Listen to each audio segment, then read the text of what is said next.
हाबनो हायैनि ताला मारिनाय जाबाय थुनलाइ बर' फरायसा आफादनिफ्राय आरो बेखौ होखारागौ माने बे तालाया थागोन आरो बेनि थाखायनो जोङो दिनै इउनिभार्सिटियाव फैनानै मोनसे धरना खालामनानै जोङो बिथांखौ थाबैनो इउनिभार्सिटिनिफ्राय होखारनांगौ आरो बेयो खुनु फुरदाय बेयाव इउनिभार्सिटि हाबफैफिननो मोना बेनि थाखाय जों बेयाव ताला लागायनाय जाबाय।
Chancellor हाबनो हायैनि ताला मारिनाय जाबाय थुनलाइ बर' फरायसा आफादनिफ्राय आरो बेखौ होखारागौ माने बे तालाया थागोन आरो बेनि थाखायनो जोङो दिनै इउनिभार्सिटियाव फैनानै मोनसे धरना खालामनानै जोङो बिथांखौ थाबैनो इउनिभार्सिटिनिफ्राय होखारनांगौ आरो बेयो खुनु फुरदाय बेयाव इउनिभार्सिटि हाबफैफिननो मोना बेनि थाखाय जों बेयाव ताला लागायनाय जाबाय।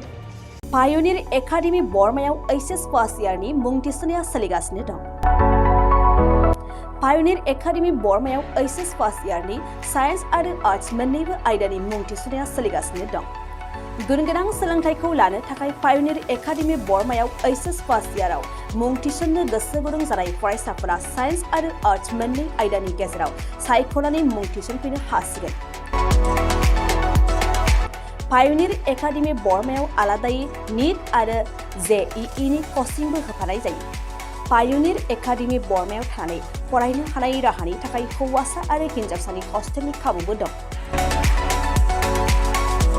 बेनिखायनो गोसो गुदुं फरायसा आरो बिगोमा नोंथांमोनहा 9707537065 8638054125 6000410073 7576020620 नङाब्ला www.pioneeracademyborma.organization आरो pioneeracademyborma@gmail.com नि गेजेरजों फोनांजाब खालामनो हागोन।